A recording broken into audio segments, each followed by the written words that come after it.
Ça s'appelle les contes et légendes, la mythologie grecque, tout simplement.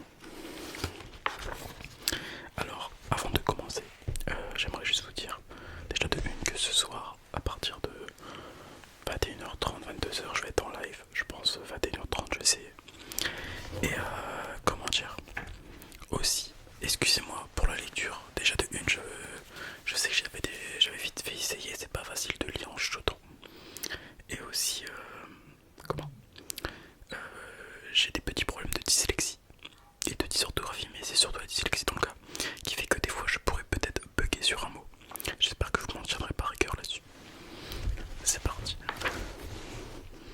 Ouais, ils me remettent, je sais pas si vous voyez, ils retracent tous les fils de Zeus et tout ça quoi. Les premiers dieux et tout ça. Du coup, je pense que l'on va commencer tout simplement par le début qui s'intitule chapitre 1, un monde chaotique. Donc chapitre 1 qui s'appelle la création du monde. À l'origine, rien n'avait de forme dans l'univers, tout est confondu et on ne distinguait pas la terre du ciel ni de la mer. Cet abîme brumeux s'appelait le chaos. Combien de temps cela dura-t-il? On l'ignore encore. Une puissance mystérieuse, un dieu peut-être, s'en mêla et entreprit d'y mettre de l'ordre. Il commença par rassembler de quoi façonner le disque terrestre, puis il le suspendit dans le vide. Au-dessus, il creusa la voûte céleste qu'il remplit d'air et de lumière. Des plaines verdoyantes s'étalèrent alors à la surface de la terre et des montagnes rocheuses se dressèrent au-dessus des vallées. Le flot des mers vint ceinturer les rivages. Obéissant au commandement divin, les eaux pénétrèrent dans les bassins pour former des étangs. Des torrents dévalèrent les pentes et des fleuves serpentèrent entre les talus. Ainsi furent créées les parties essentielles de notre monde.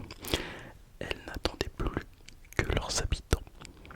Les astres et les dieux allaient bientôt occuper le ciel, puis, dans les fonds marins, les poissons aux luisantes écailles éliraient domicile.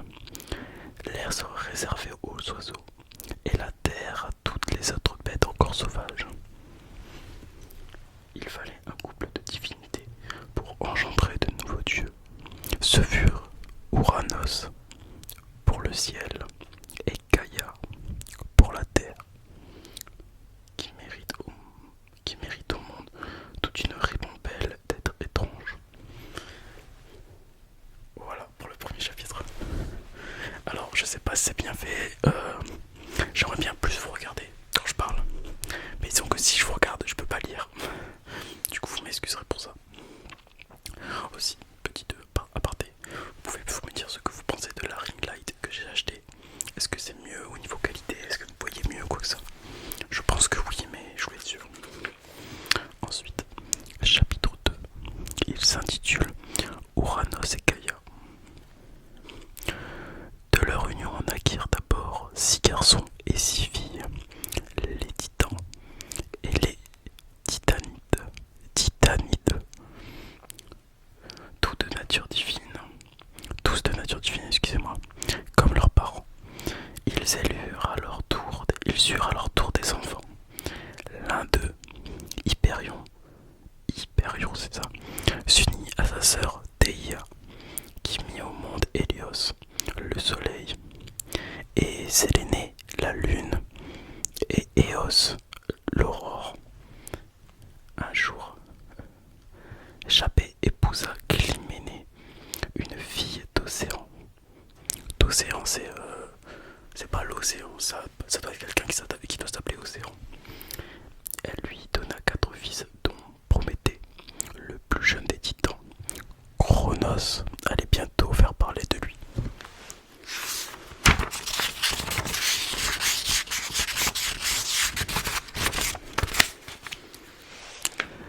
La descendance d'Ouranos et de Gaïa ne s'arrêtait pas à ses enfants.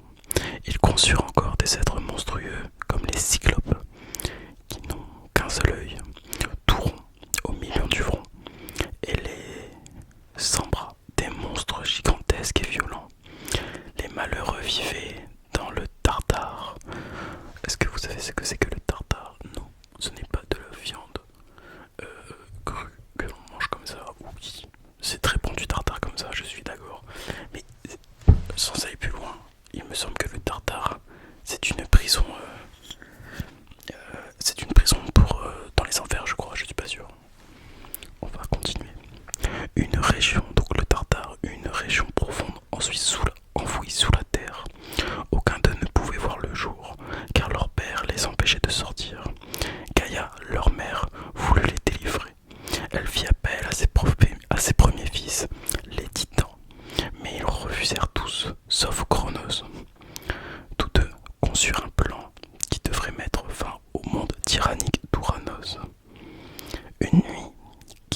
et leur descendance inutile s'arrêtait là, enfin presque.